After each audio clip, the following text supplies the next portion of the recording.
Hello there. Welcome to the Hawk podcast, the space for all things Knights of the Old Republic and Star Wars news. Today I am joined by Plo Cool, and we're delving back into a topic that I love and so many of you demanded more of, the hero's journey. Spoiler alert for the Knights of the Old Republic series and the Star Wars films, TV shows, books, and all other media. This is where the meditation begins.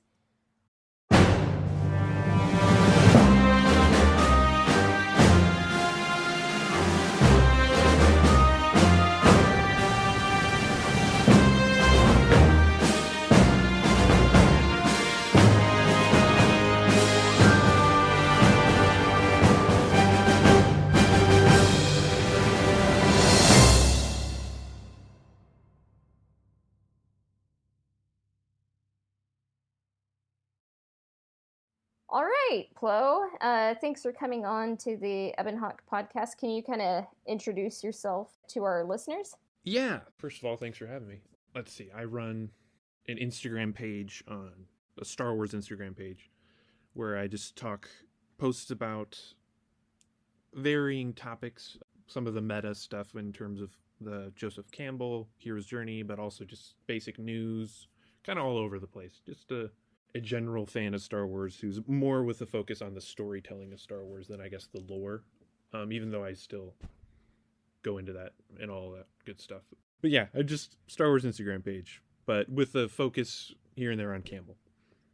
Yeah, I followed your page for a while, and I was impressed with kind of your knowledge of storytelling. And basically, if anyone ever posts about Campbell, I'm always very interested because that's kind of like my bread and butter. And on the Hawk podcast, we're always talking about the hero's journey. It's my thing. I love it. So yeah, Mm-hmm. I'm excited to do another hero's journey episode. Yeah, I am too. And I think to add on to that, one of the main things with my account was I had noticed as I learned more about Campbell's influence, I noticed that not many people talked about him anymore. At least in my circles. Thankfully, I found more people that do, like What the Force Media. But that's where kind of how I got interested in Campbell more, is he has such an influence, but it's not talked about as much as I feel like it should be.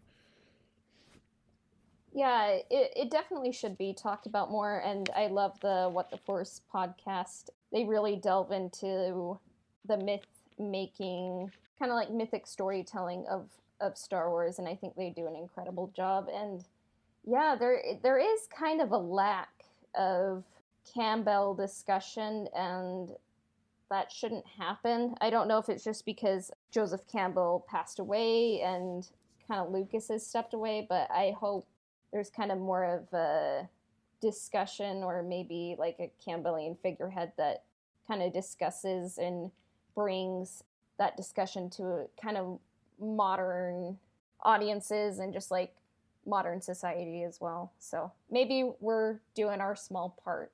Yeah. Yep, doing our part.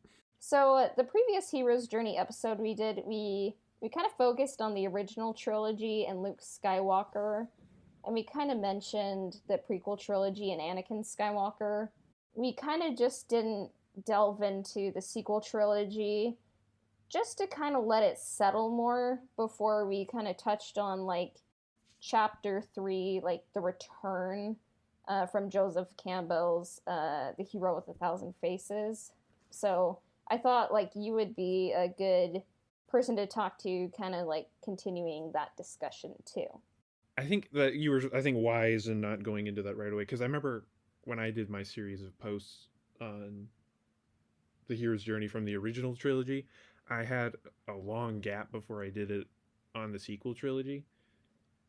Not only because it's just a touchy subject within the fandom of sequel trilogy and all that, but it's a little more nuanced. I feel like it's not as clear cut in a sense, with the connections with the hero's journey, and so it takes a little more research. It took me a long time to kind of crack it. That was also why I think it was just good to let it sit for a bit. Yeah, and as I've kind of run this podcast and kind of learned more about Star Wars and kind of thought about it more, I've noticed my thoughts and feelings on the sequel trilogy have changed. In some ways I've kind of come full circle When I saw The Last Jedi in theaters, like I was like, this is what I was missing in episode 7. For me, 7, it's a good movie, but I just kind of felt like it wasn't like the George Lucas kind of movie that Star Wars usually is, because George Lucas Mm. really doesn't retread his tracks, you know. But in some ways, like 7 felt a little bit nostalgic. But when I saw episode 8, I was like, this really took some chances, and it kind of focused on the acting and the storytelling. But sometimes, just like when you hear a lot of people kind of have problems with the film, like you kind of tend to think like that. And I think The Last Jedi does kind of make you have to grapple with some things, but I've kind of come around to it being my favorite of the sequel trilogy, you know. And Mm-hmm. yeah, so it is fair to say that Luke's story in the sequel trilogy was divisive. um Many fans are still stuck. So where do you fall on Luke and the sequel trilogy, kind of like his story in the sequel trilogy? I'm very much in the camp of I think he's the best part of that movie. It's one of my it's my second favorite Star Wars movie, but largely in part because of his role. And I think his story was done justice. I think it makes sense for the character. We'll obviously get into that, but I just think it his story it just felt such it was touching. It was nuanced, fresh. It was risky. Uh, Sequel trilogy overall, I think overall I really like it. Like Force Awakens, I am a fan. I agree with you that it feels nostalgic and it's not necessarily George Lucas storytelling, because he wouldn't retread like it does. That's where Episode 8 feels like something that he would do, kind of in the sense of how the story is told. And then Episode 9, it goes back to a little bit of the Force Awakens feeling, but also that modern cinema thing of just trying to do too much, trying to tie too many or have like interconnections, and everything has to be explained, and kind of almost not leaving nuance up to the audience to interpret and figure out on their own. But overall, I think I Yeah, am a fan of the sequel trilogy. Um, yeah, but I definitely have my little nitpicks here and there. yeah. And I think like with time, I'll kind of see like the whole picture of Star Wars, and I think with other projects kind of filling in the gaps, like the world building of the sequel trilogy, kind of like how the Clone Wars assisted the prequel trilogy for a lot of people.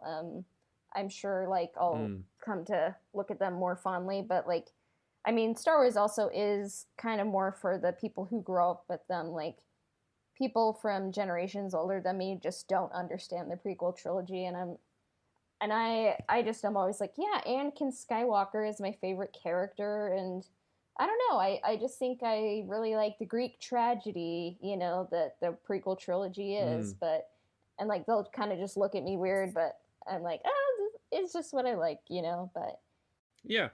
just to kind of refresh people, kind of the Joseph Campbell of it all. The return is part of the hero's journey. There is the departure, the initiation, and then the return. It's kind of like the closing of the circle, you know. And some of Mm-hmm. the sections of that return are the refusal of the return, the magic flight, rescue from without, the crossing of the return threshold, master of the two worlds, and then freedom to live.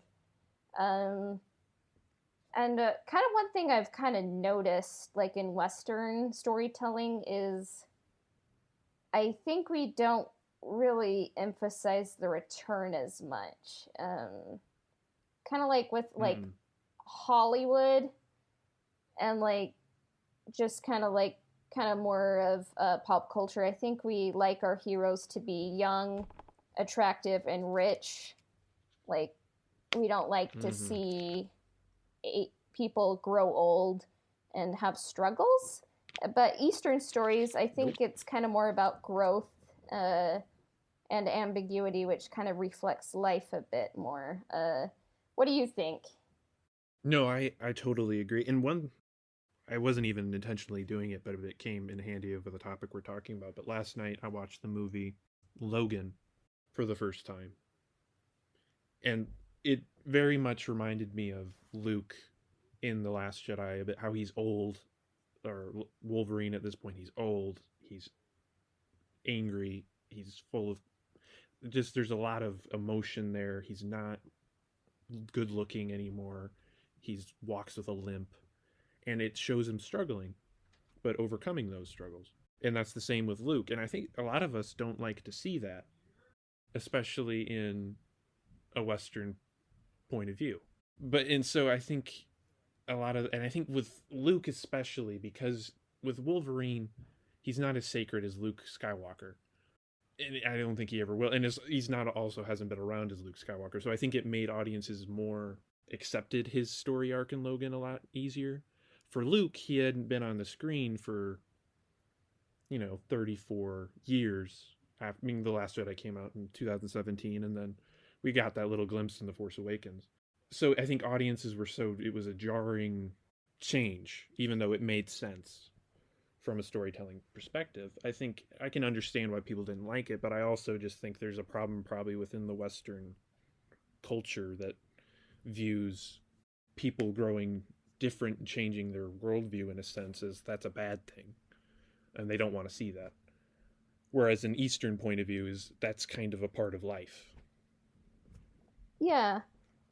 And that's kind of what mythic storytelling is meant to be, and that's kind of what Joseph Campbell kind of expounded upon in The Hero with a Thousand Faces. Like, myths are meant to be stories about life that inform you, like, kind of how to live and grow up. It kind of reflects, like, the departure, initiation, and return kind of reflect birth, life, and death. And I think a lot of people just aren't really as familiar with Campbell or myths, and kind of like modern storytelling can sometimes just like maybe be a little bit more kind of light and fluffy, but I think sometimes to understand Star Wars, sometimes you have to kind of dig a little bit. I mean, anyone can understand Star Wars and enjoy it, but I think if you really want to understand like what Lucas was trying to impart, I think that you do kind of have to kind of dig in and kind of learn a little bit about Campbell.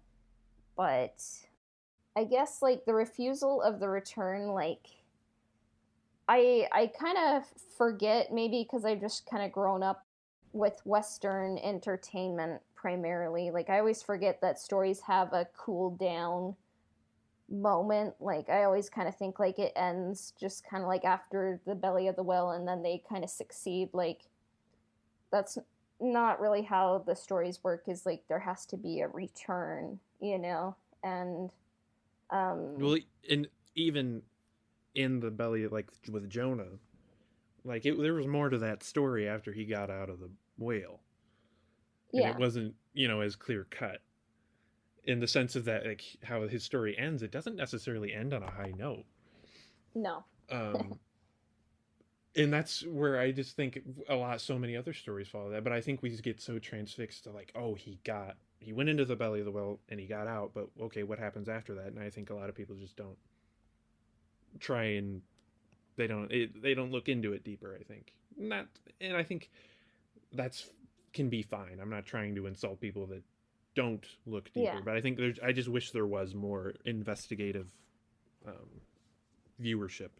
When the hero quest is accomplished, the hero has kind of made it to like the ultimate source of life, but the hero isn't meant to stay there. They're meant to close the circle and return back to where they came from and share what they learned. Like, you have to get back with the life transmitting trophy. And it's kind of like in life, like what you do, the goal is to be like selfless, not selfish, and like kind of like share. When you follow your bliss, like you are sharing like what you've learned and who you are with the world around you, and that's kind of like what the hero is meant to be, you know, kind of save the society. Do you kind of see these steps, like the refusal, the magic flight? Where do you see like Luke's story kind of in the sequel trilogy in these steps? Well, the refusal is one of the more easier ones to see, you know, with quite literally personified in him taking the saber, throwing it over his shoulder, and closing himself off in the hut. And then I think with the magic flight, I don't see that one as much within, because that one's more like the humorous type return where it's I don't see that's not as evident in Luke's journey specifically. I think there's the rescue from without, and that's kind of both personified by Rey in Yoda, especially like Yoda really from without, from the dead, as a spirit calling him back into fulfilling his goal. And then I think it's interesting kind of looking into these more closely, like with the crossing of the return threshold. I think that one is marked by at the burning of the Uneti tree, kind of marking a significant moment of him crossing this threshold and realizing what he needs to do after he's being rescued almost by Yoda to fulfill his goal. Then I think the Master of the Two Worlds is really well done with him projecting, because he's mastered almost that spiritual, the Force working as the spiritual realm, and also being physically on the island, but projecting himself across the galaxy. I think that is evident, is within a very Campbellian. And then the freedom to live, marked by the freedom almost to live on in the cosmic force, not in the physical realm. So that reaching that apotheosis of being like just reaching this new state of being. And I hadn't really, I knew I always liked Luke's story before I had really gotten into Campbell. But it was when I got into Campbell, I just realized, okay, this is why it connected with me, because it's so mythic and all these. It touches a certain chord within our collective unconscious. I could really see that's why it connected. It's just, I think the whole mythic type of his story in the sequel trilogy kind of gave me almost vindication of why I thought it was so good. I think there's still even more for me to kind of unpack from it. Out of all of the movies in the sequel trilogy, after I saw The Last Jedi, I was like, I really think Rian Johnson read, you know, The Hero with a Thousand Faces. Like, I didn't know that for sure, but then it's like, oh, he did. And I think that when I first saw The Last Jedi, I was like, they kind of made, like, Luke Skywalker kind of become a recluse, and, like, he kind of had to reclaim, like, who he was. He made mistakes, you know, but then he kind of overcame them, and that's very Campbellian, you know, and because the goal of the monomyth isn't, like, just to kind of emphasize human failure or superhuman success, but human success. Like, as humans, we make mistakes, but what we can do is we can overcome them, and I think that's what's shown with, like, Luke Skywalker in The Last Jedi. And the rescue from without, like, Campbell says, like, the world may have to get the hero, like, Luke had to be found, and Rey did find him. There's also this quote, I think it kind of comes from, like, section 2 of The Hero with a Thousand Faces, but I think it really kind of emphasizes what Luke goes through. kind of looking at chapter 3, these stages, and the quote says, "The hero of yesterday becomes the tyrant of tomorrow unless he crucifies himself today." And Luke, I think, like, when he could have made that mistake and, like, kind of killed Ben, like, it was an instinct. He didn't end up doing it, but he felt bad about it. And then I think he, just as a result of, like, what he did to Ben, and then Ben kind of turning to the dark side, I think, like, Luke just felt so guilty, and he just kind of wanted to just kind of forget, and then he was just kind of wallowing in his mistake. I think Luke was kind of like crucifying himself. Then he overcomes that pain, and like you said, he kind of transcends, like, he masters force projection, which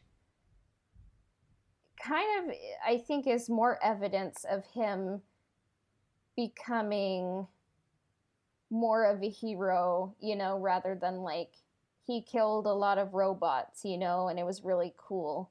Because he's learning about the Force, you know, and he's mastering the Force, and he kind of mastered the physical and I guess the spiritual, the Force world. I thought it was kind of poetic that is kind of how he died, and he saw the two suns, you know.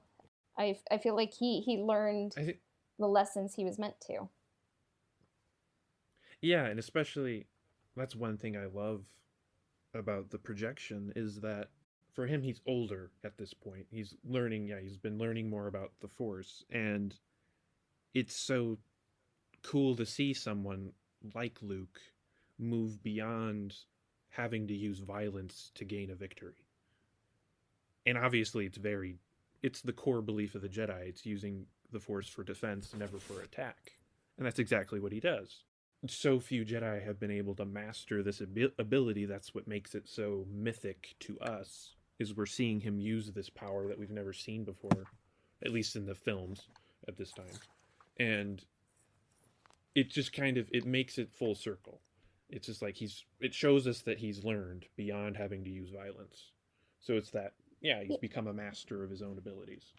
Yeah, I mean, in Return of the Jedi, what makes Luke a Jedi is he doesn't want to fight his father, but then Darth Vader says, "Oh, you have a sister. I'll turn her to the dark side." And then Luke gets very angry, and he's about to, he keeps pounding his lightsaber down on his father. He cuts off his father's robotic hand, and then he looks at his own robotic hand, and then he sees, like, if he continues on his path of getting vengeance on Darth Vader, he'll just become Darth Vader and be stuck in the dark side. And what makes Luke a Jedi in that moment is when he throws away his lightsaber and he says, "I'm not going to harm my father. I'm a Jedi like my father before me," you know? But I kind of wonder if, like, Return of the Jedi was released today, if that would happen, or it would just be, like, an epic fight, and Luke just does some cool moves, and then that's the end, you know? Yeah, I think that moment is so anti anything you'd really see today, of him throwing away his weapon. Like, I wonder just kind of what that would be, even shown just how Luke is in The Mandalorian. Like, I think it would probably look something like that. When I first watched The Mandalorian, I kind of mentioned this in another episode, but I was just like, oh, there's one X-Wing, and then I was like, oh, Rey flew an X-Wing in Rise of Skywalker, that must be Luke, and then it was Luke, and I was getting goosebumps and stuff, but I was kind of just like, in my head, I'm like, I don't know quite if this feels right, you know, for Luke to show up, and I was just kind of thinking of Return of the Jedi, like, I'm like, Luke threw away his lightsaber, you know, like, and I was kind of just thinking in my head, like, I know a lot of fans are gonna like this, but I'm like, mythically, is that the story that should be told. I know, like, Luke can do this, and I mean, he is defending Baby Yoda, but I don't know. It's kind of like I can see the argument that seeing Luke as an action star hero, kind of builds up the legend of Luke Skywalker, and then it kind of builds up his hubris. So when he does mess up, he feels it more. But yeah, it's kind of something I'm kind of still grappling with. And I don't know, what were your thoughts on Luke's hallway scene in The Mandalorian? It's one of those things that's still I'm also kind of grappling with, and I had the same thing when it first happened. I was very excited as a fan watching Luke do all this cool stuff that makes it's going to make any Star Wars fan excited, especially if as someone who's a huge fan of Luke. But then it gets into the argument for me of, okay, does this feel earned? Does it make sense? I still don't think I've gotten to a point where I think it feels earned from a storytelling perspective, especially of how convenient it is within the series itself. Like, how convenient that Boba just didn't come back for some reason, and here comes Luke in an X-wing, and you make it convenient because those two characters know each other. Yeah. So there's even within that, it's just like, okay, well, Boba knows Luke, so we can't have Boba here. He's just never going to come back. It's like, okay. But I think it would have been more interesting if actually you had Boba there, because he serves as a connection from a sense that Boba makes sense that he's in The Mandalorian, and he's from the original trilogy, and he can serve as almost like a middleman to connect the two. Almost as in a meta sense to the audience, of like him knowing who it is kind of almost serving as the audience. Even though they use the people within, like, Bo-Katan and getting like, oh, who is this? There's that tense moment. They don't know who it is. We don't know who it is. And that kind of gets into the sense of it not feeling earned, because when he does show up, it's like no one here has any connection to him. They don't know who he is. He's just a random Jedi. And that is made even more weird from an audience, the Uncanny Valley stuff with his terrible CGI and faceless, no emotion. He's stoic, and I mean, it makes sense as a Jedi, but it almost makes the separation with Grogu from Din even more heartbreaking, because he's giving this child to this man, this Jedi, who can't even have a emotional reaction due to the CGI, and it just makes it feels weird. And I think it feels even weirder the more I think about it, because once you take yourself out as like knowing who that is, I think for me, something for like some people can't see 3D, but when I saw Rogue One, I was just excited because I was like, oh, this is a really cool step forward, like technologically. So I guess CGI, like de-aging CGI, doesn't bother me as much, but I kind of did notice, like, oh, that's why he has his hood on in those scenes, is so then they don't have to like pay for CGI right there, and like they would artfully like exclude Luke Skywalker's head from some of the frames. So I was like, oh, Disney is, being economical there. Like, I guess like CGI faces don't bother me as much, but it kind of leaves you with a weird feeling, because you're like, is Grogu gonna die? Like, is he gonna die in the fire? Yeah, I don't have a huge problem with CGI either. I just think this one, it was extra weird just because of how big of a role the CGI character played within this context. Like, Tarkin, he's a far enough removed from what's going on in the integral, like, the main characters or protagonists that we're following. Same with Leia at the end, even though Leia's appearance it's admittedly gratuitous, but I think it's cool.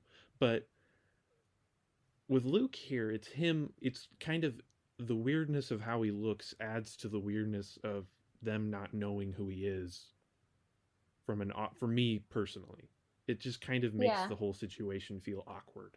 Yeah, you kind of touched on a lot of issues I kind of had with The Mandalorian season 2. Because, like, some of the writing kind of just felt a little obvious. Like, everything just worked out a little bit too conveniently. And it kind of Mm-hmm. felt like The Mandalorian just kind of stumbled upon everything. I kind of liked the storytelling a bit more from season 1. Like, there were some one offs, but then I felt like everything kind of interconnected. But here it's kind of just like, I need to find a Mandalorian. There's a Mandalorian on Tatooine. On Tatooine, I need to drop this person off. Oh, look, there's Bo Katan. And then Bo Katan says, find Ahsoka Tano. Ahsoka Tano says, find this temple. Grogu gets taken from the temple, and then he goes to rescue Grogu, and then he runs into Luke Skywalker. It feels a little bit too kind of like if someone was telling a joke, it's kind of like they're not going to use that as like you're kind of predicting what the punchline's going to be, and then it's like they won't say that, it's Mm. too obvious, and then it's like, oh, they use the obvious punchline, and just I Yeah, kind of and I think think like I kind of just had more of a problem with the tragedy, because I was like, why did Boba Fett, like, if he cares about his armor so much, like, not take it from Cobb Vanth, who was on the same planet as him for 5 years, and now he's suddenly just conveniently here, and then he's conveniently not there when Luke shows up. Like, it kind of felt a little, those details felt a little bit odd.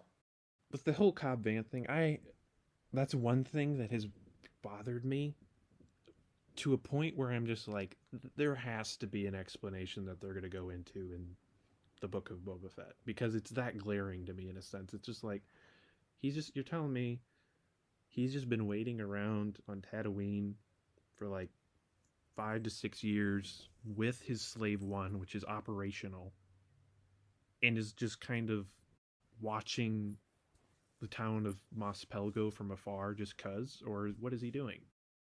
So I have to imagine they'll explain that, but also at the moment it kind of just serves as a really weird convenient writing thing, especially with the fact that he's now conveniently a man of honor, which I guess could be established, but it's just also, it kind of just felt like a swerve from who we know he is.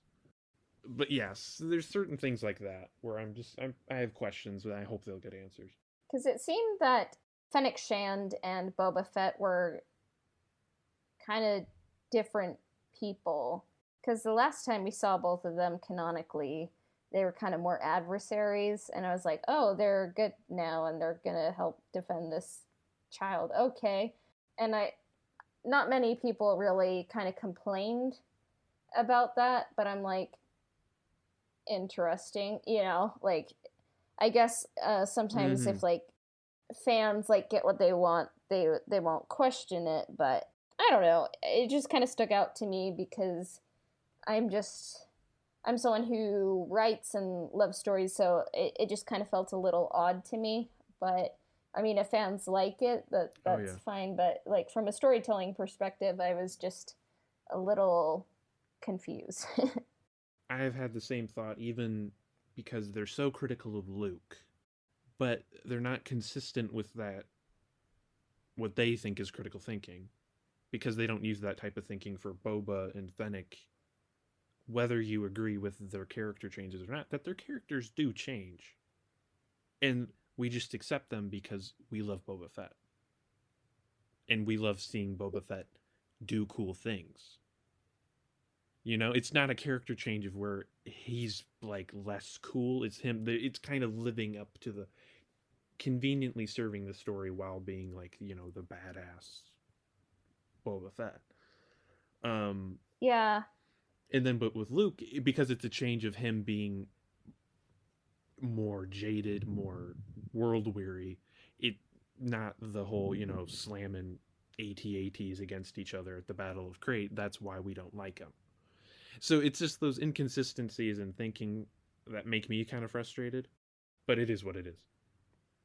Yeah, when I first saw the season 2 opener of The Mandalorian, I thought that that was kind of that glimpse of Boba Fett at the end. I thought that was kind of like telegraphing to the audience that Boba Fett knew where his armor was. He kind of moved on. He survived, but he moved on. Like, he wasn't about the bounty hunting life anymore.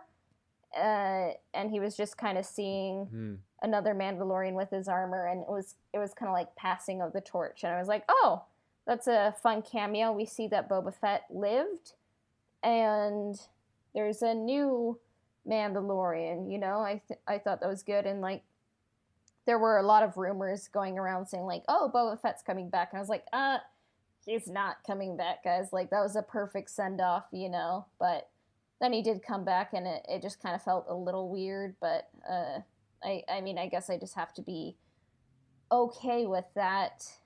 But yeah, there's just kind of some puzzling things storytelling wise. Like, I still enjoyed The Mandalorian season 2, but I mean, I like from a storytelling perspective, and just like it kind of felt like Disney Plus was launching some backdoor pilots, you know, so I guess that's kind of some of the problems I had. Because I love the season. I love the show. I think it's some of my favorite Star Wars content. But there was these little red flags, such as inconsistencies in writing or convenient writing, and also thinking about how it's setting up almost a new universe, in the sense, not a universe, but a new cinematic type interconnected universe within the shows. And then when you think about Jon Favreau, who launched the MCU, which was a risk. No one knew that was going to happen. That was never a sure thing. And he took the risk of doing Iron Man, and it paid off. The Mandalorian was a risky thing, because it was like, okay, how are fans gonna react to a TV series about a new character? It was a risk, and it paid off. And now you got to think, okay, what's Jon Favreau thinking? He's thinking, okay, I've done these 2 risks, and they both paid off so far. So he's probably thinking of like, okay, how can I make almost the MCU equivalent of Star Wars? And that's what I think the direction he's taking.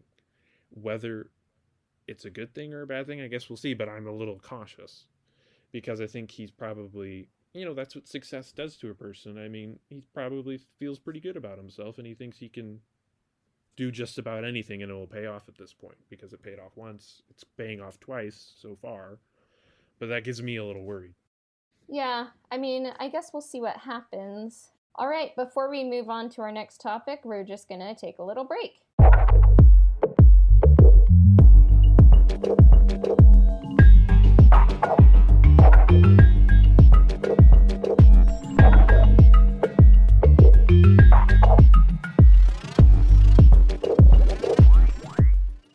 And you've kind of touched on these thoughts on your Instagram page, but I kind of had this thought too, kind of when I was thinking more about Disney Investor Day, and we got a whole lot of like announcements for new Marvel shows and Star Wars shows, but I was kind of just thinking like there wasn't really a whole lot of original kind of grounded storytelling. It's all kind of like about franchises now, which kind of makes me sad, because like it seems like even just like outside of streaming services, there's not a lot of grounded personal stories, or even just like kind of original content in the cinemascape.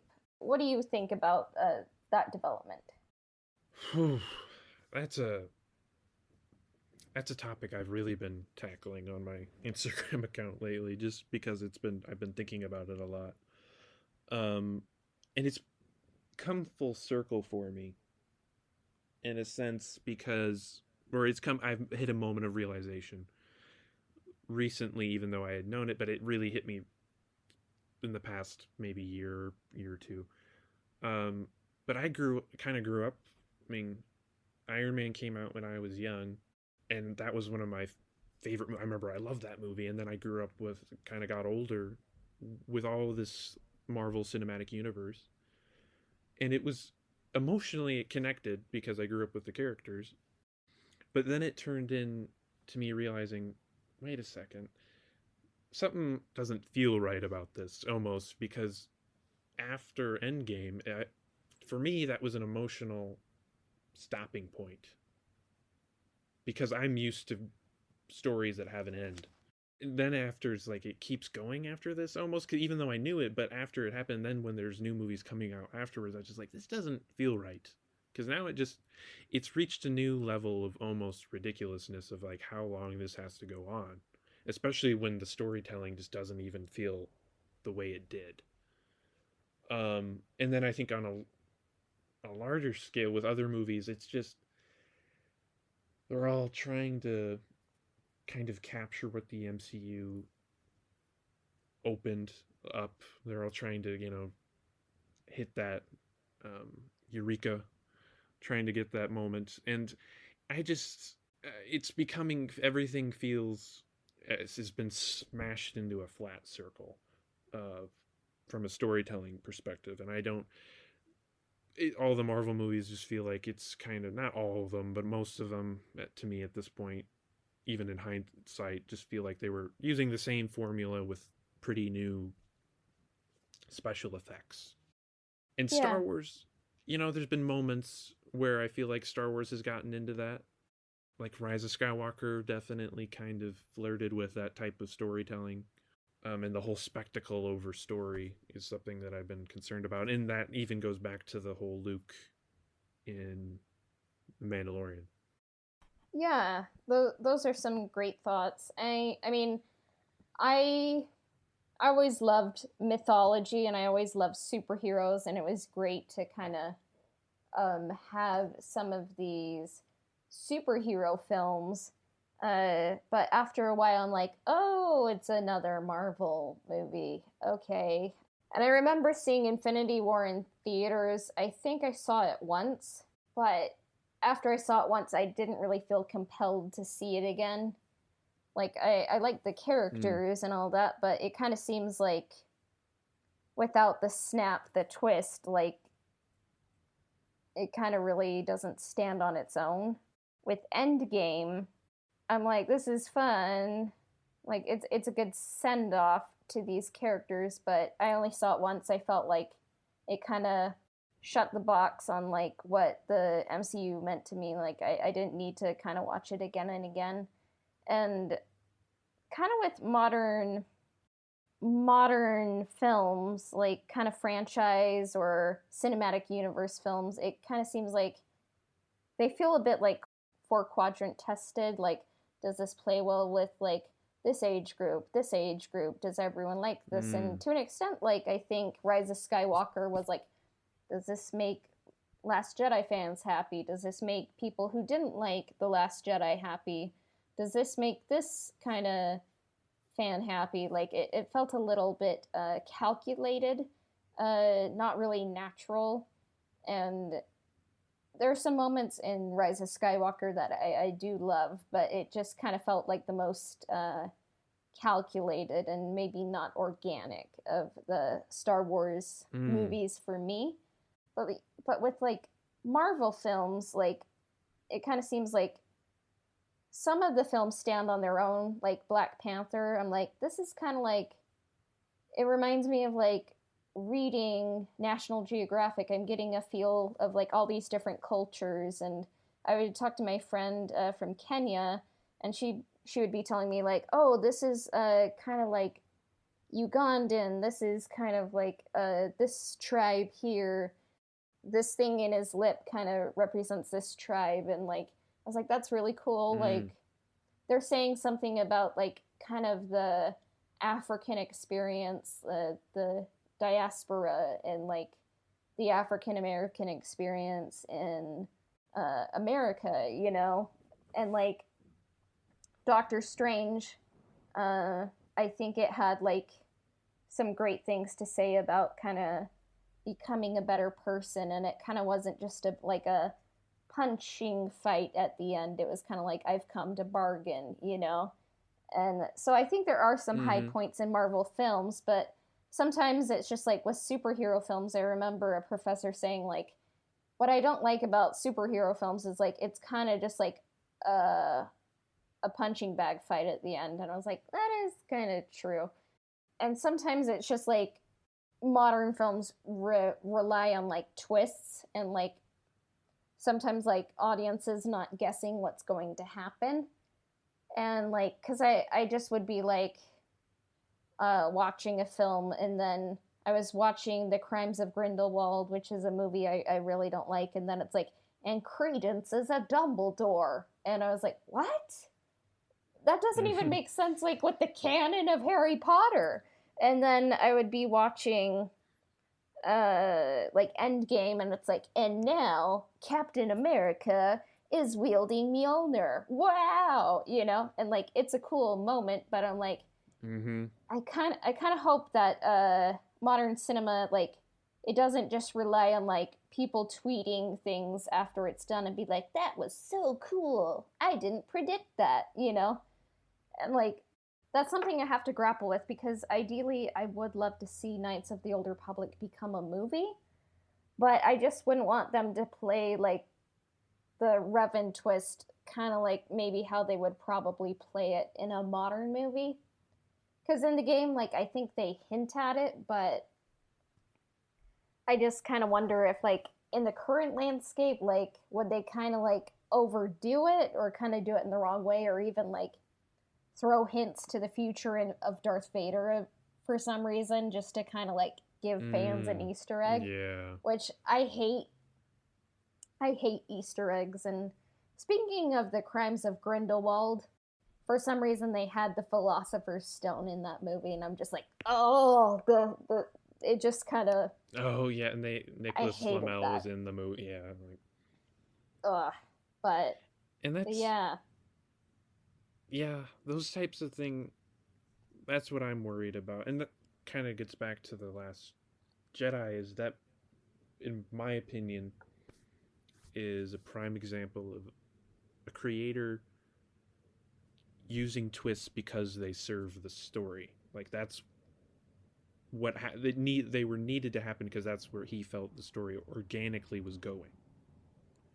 He wasn't just throwing them in there because it made the story exciting. He threw them in there because it made sense. And I think we've reached such a point where it's more like, okay, how can we make this a twist? Or like not approaching a story of like, okay, let's just see where the story goes and makes the most sense. And Crimes of Grindelwald is a prime example of just throwing curveballs at you for the sake of throwing curveballs.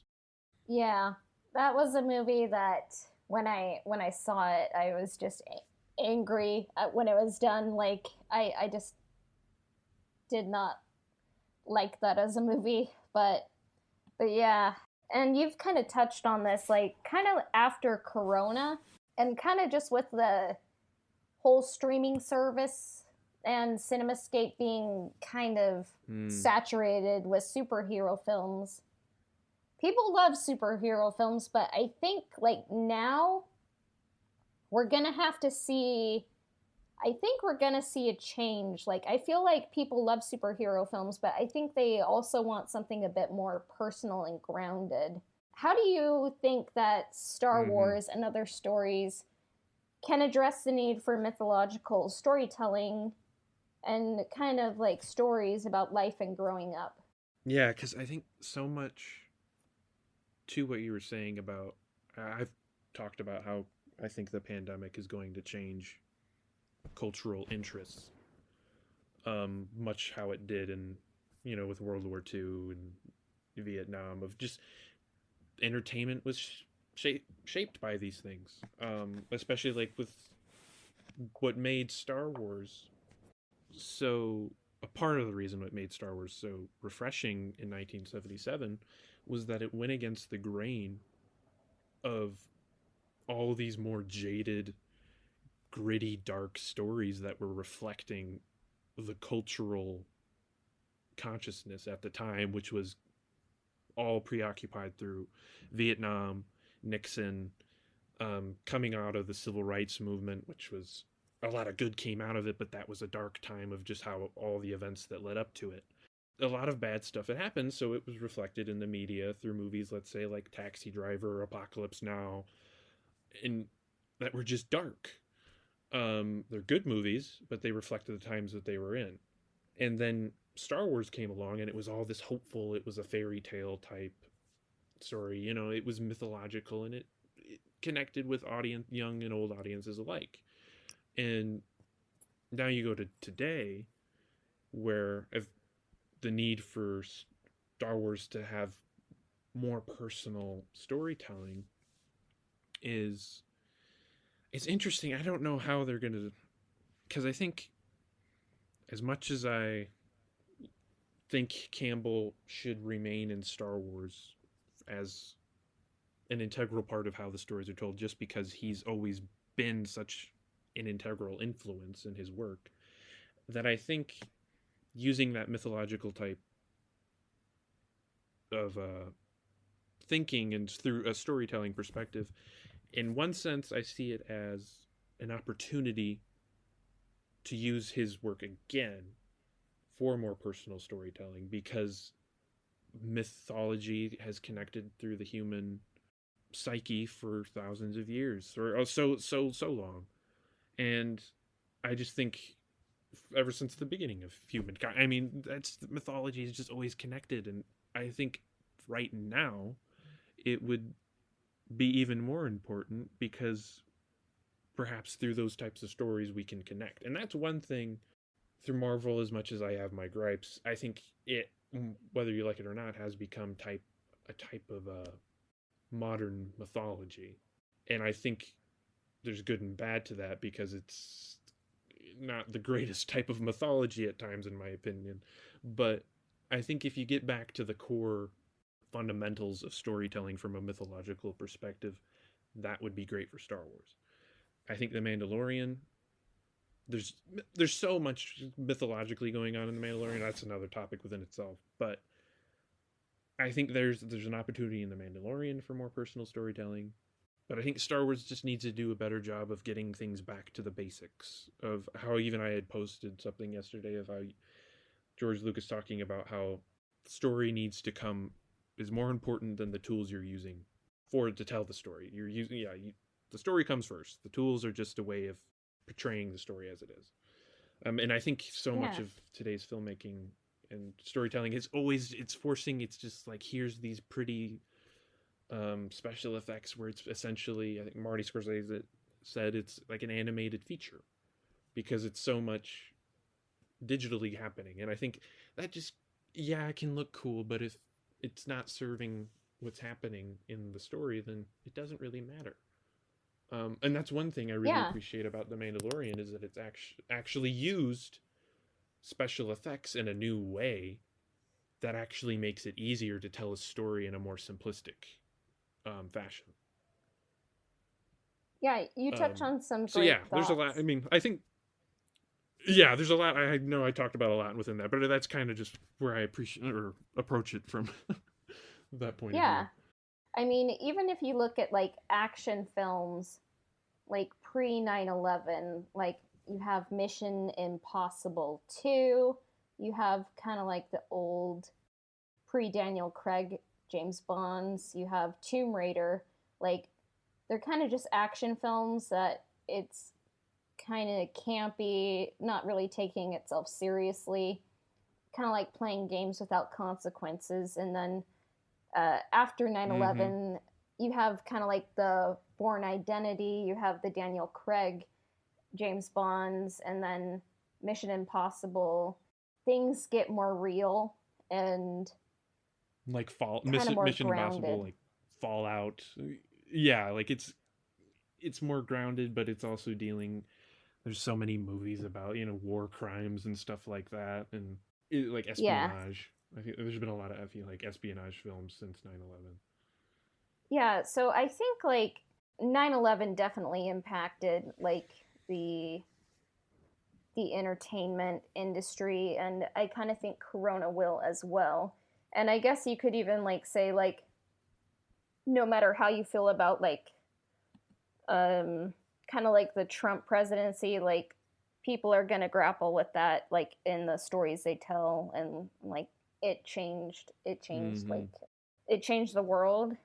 I think like we're going to see kind of some shifting desires of what people are kind of demanding from entertainment, and kind of like shifting creative forces behind the scenes. But what I like is like what you were kind of saying about Star Wars kind of returning to the basics of storytelling and like Campbell, because kind of what my friend Ian was telling me. We keep on wanting to have him on, but he always gives me some good feedback.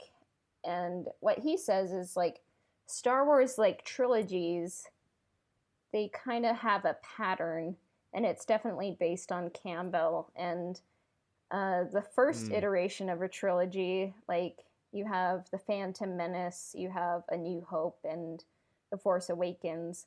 It's kind of like your hero's journey or heroine's journey, I guess. Like it's kind of like you're introducing a hero to a world of adventure.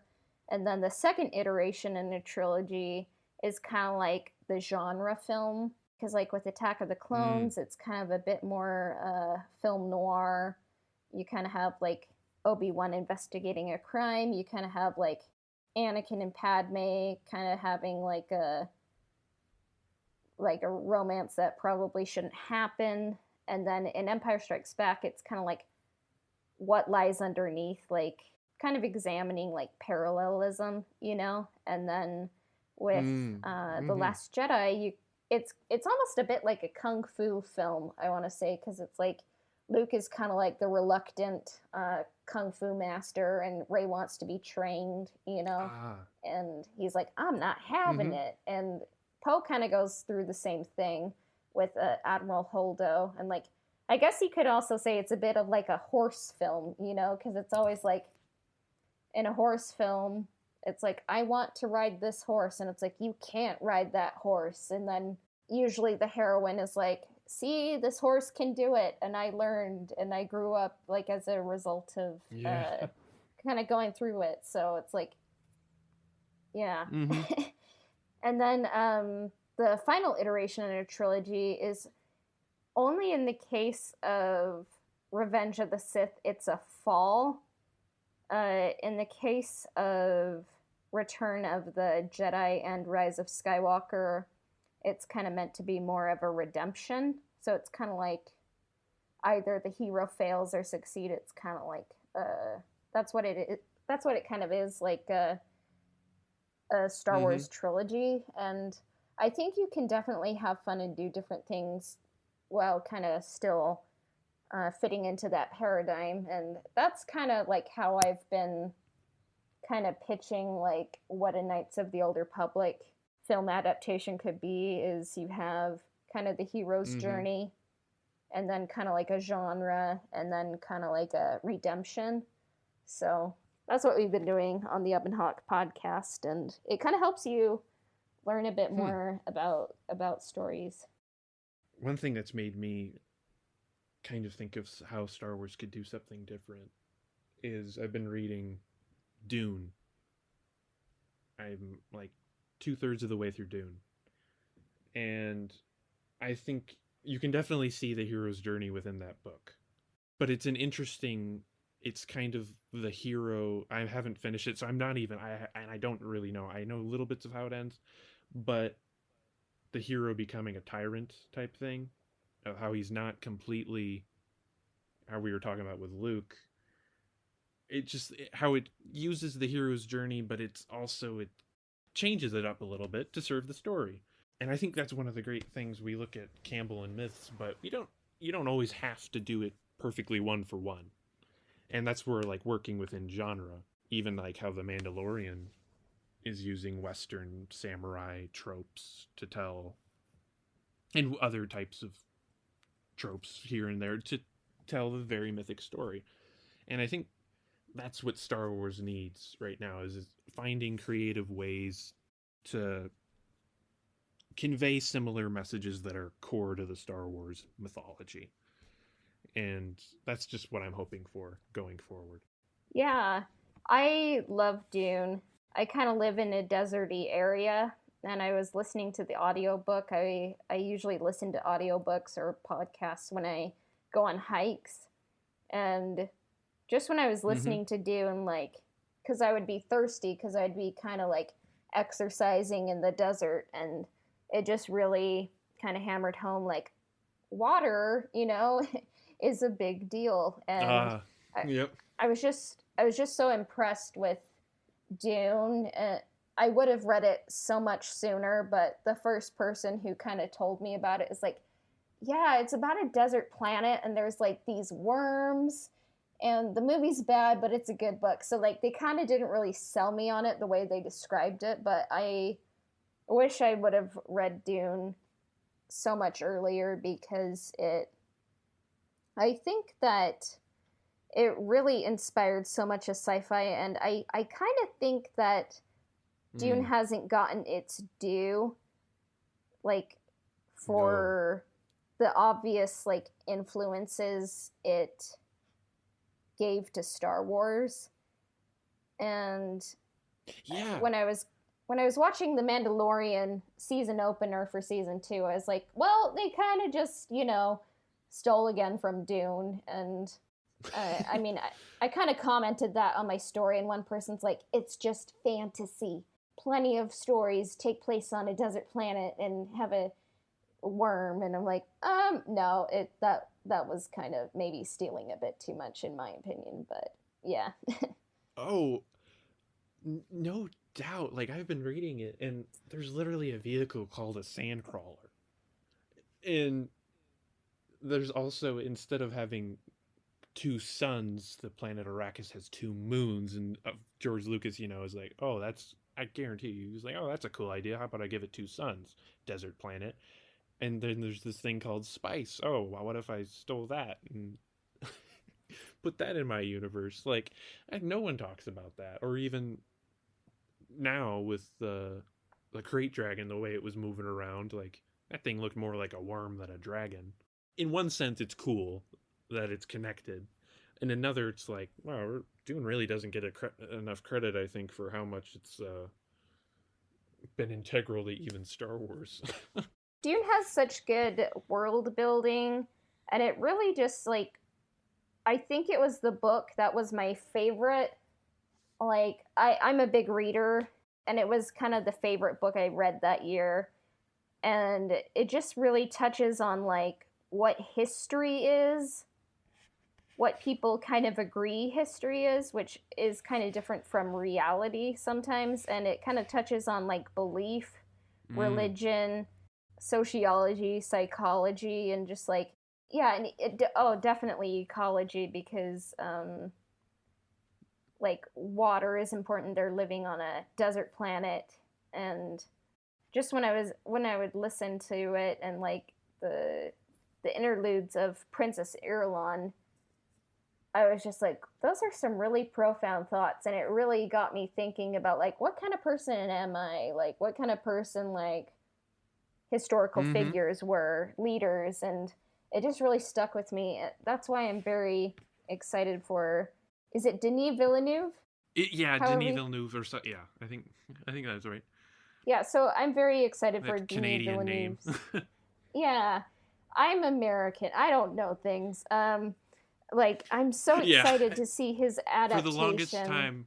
Yeah, I'm really. That kind of even goes back to what I was saying about personal storytelling, and I think that is going to have, knowing who Denis Villeneuve is as a filmmaker, watching his work, and then knowing the story of Dune, I'm already pretty confident that he's gonna tell a really profound story, that's gonna be important and actually, I think, very relevant to the world we're living in.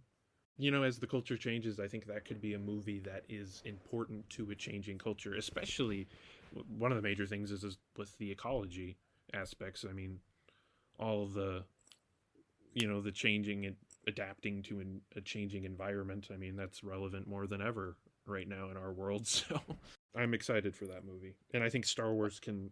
maybe perhaps learn from it, depending on how well it is. Yeah, Frank Herbert really predicted a lot ecologically. I think they've described Dune as Star Wars for adults, which I do think is accurate.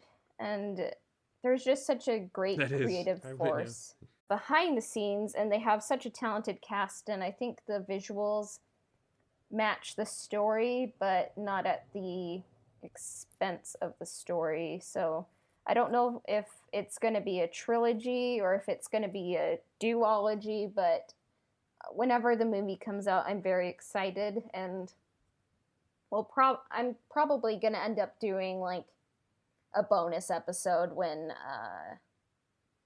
when Dune comes out, because I'm just like, I think it's relevant to Star Wars.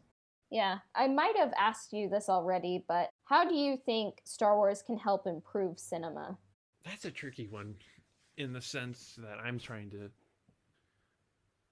figure that out on myself. And it's one of those things I feel like we won't really know it until we see it of how it can. But I think one thing that makes me cynical is that a film like The Last Jedi is an example of how Star Wars can improve cinema, is that it's, one, a really good movie on its own. Two, it's a really good Star Wars story on its own, and it uses the George Lucas line of thinking of doing something is, pushing the boundaries. So that was one of Rian Johnson's, like, when Rian Johnson, or when George Lucas made Empire Strikes Back, he wasn't thinking about how he could recapture A New Hope. He was thinking about how he could further the story. But with that reaction to The Last Jedi, how it was furthering the story, but the reaction was very much divisive, and it caused strife, and it was, so we're still kind of figuring out how fans are going to react down the road. But I think ultimately, with how Star Wars needs to improve cinema, in my opinion, is push the story forward. It's all about moving forward in whatever way that is. I'm not saying that there's a certain story that has to be told. I'm just saying that there needs to be new stories told that can expand the mythology of it in ways that make sense. And basically, my worry is that Star Wars is just going to be a flat circle where everything has to become like self-referential. You always have to bring someone like Luke Skywalker in to, bring it back to what we know. And I just think story needs to move beyond that. That's why the Acolyte, Leslie Headland's Disney Plus series set in the end of the High Republic era. That's why I think that's my favorite, or my most anticipated Star Wars project, just because I think that has an opportunity to do something new and push the boundaries a bit. Go forward. I definitely agree, and I'm definitely looking forward to Leslie Headland's show because it's moving back in the timeline. I think the only two characters we could really see that we know would be Palpatine, a younger Palpatine, and Darth Plagueis. And we haven't really seen Plagueis, we've only heard about him. And I think she's a great writer who could really kind of give some nuance to kind of the end of the High Republic and kind of show like when you have a golden age, it can definitely turn into a gilded age. And that's kind of what happens with the King Arthur cycle is you have a golden age, you have Camelot, but then it can just definitely become a tragedy. And I definitely think Star Wars needs to move forward, and that's why I do want to see them move somewhere else in the timeline. I never want to hear about a Darth Vader, like in some future films. And that's why I would love to see an adaptation of the Knights of the Old Republic, because you have a pre-existing story that I think is maybe far enough removed from the time it came out that you could kind of be George Lucas creating A New Hope, like George Lucas had to create a whole new look. It had to be familiar but different.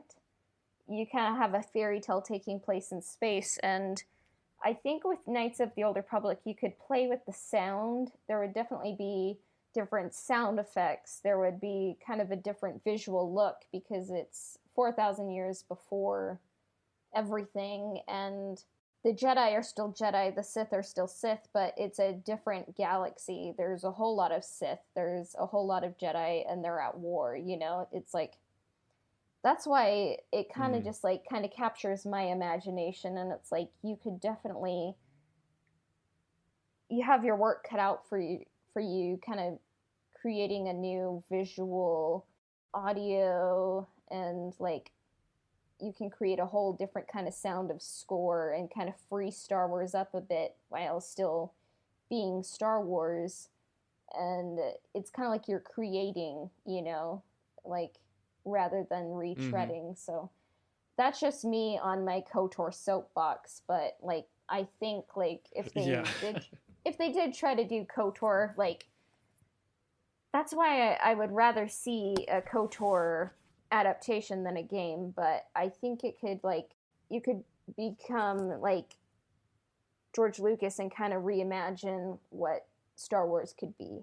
And that's what, with the High Republic, I don't want, because right now I've read Light of the Jedi, Test of Courage. I'm still getting into the dark, but so far, in my opinion, it's established a new era incredibly well, and I'm hoping you've established it. Especially Light of the Jedi hardly relied on anything pre-existing at all, in a sense, like with basically only mentions of Yoda and some other characters.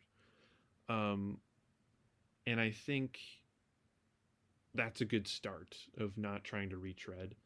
And then what I'm hoping, I don't want this era of the universe to just become something that they can just pump out books and comics in for the sake of it. And that's why I think that perhaps Acolyte will be almost a finishing point for the High Republic, because that will be, I don't see an episode of that coming out. Like, I don't, that premiering for another 2 to 3 years. So I think you have 2 to 3 years to establish the universe, and then the Acolyte can finish it off, and then maybe go into a different era, and where you can just, instead of, and that's hopefully, I don't know, I don't think we're ever going to get out of working around the Skywalker saga, unfortunately, judging by the upcoming release slate. But I do think you can work within these other eras and have these little pockets where you can tell complete stories that work on their own.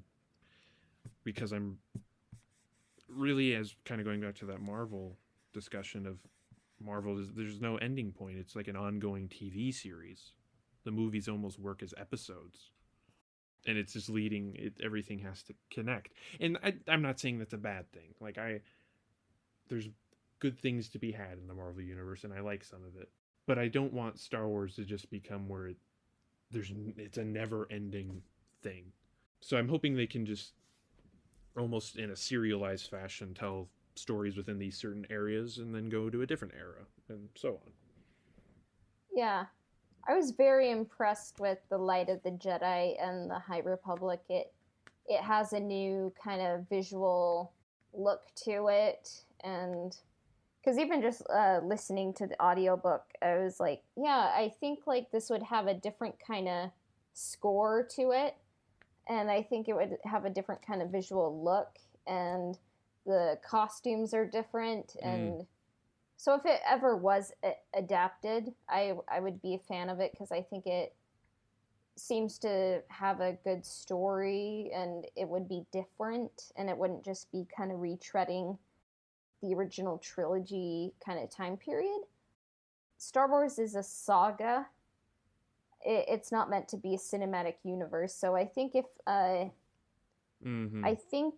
that differentiation is kind of adhered to, I think like Star Wars will have a great future. So I don't know exactly what's going to happen, but I think as long as mythic storytelling is at the heart of Star Wars. Like, there's a lot of great places that Star Wars can go to.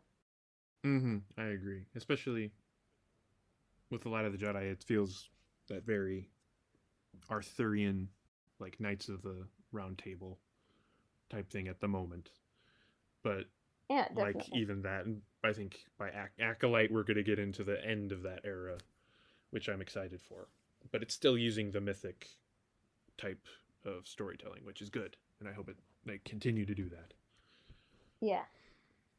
All right. That was a great episode. Was there anything else you wanted to say, or are you ready to close out? I can close out. I think I've said my piece. Awesome. So, where can our viewers find you? You can find me on Instagram at Plo Cool. That's Plo __ cool. You can also find me on Twitter, which is more it's just kind of my random thoughts, but at the same username. But yeah, you can find me there. Awesome. And then you can find the Ebonhawk podcast on Instagram at Ebonhawk Podcast. And the Ebonhawk podcast can be found on Spotify, Apple Podcasts, and Google Podcasts, as well as everywhere else that Anchor podcasts are distributed. Subscriptions, reviews, and shares help us out immensely.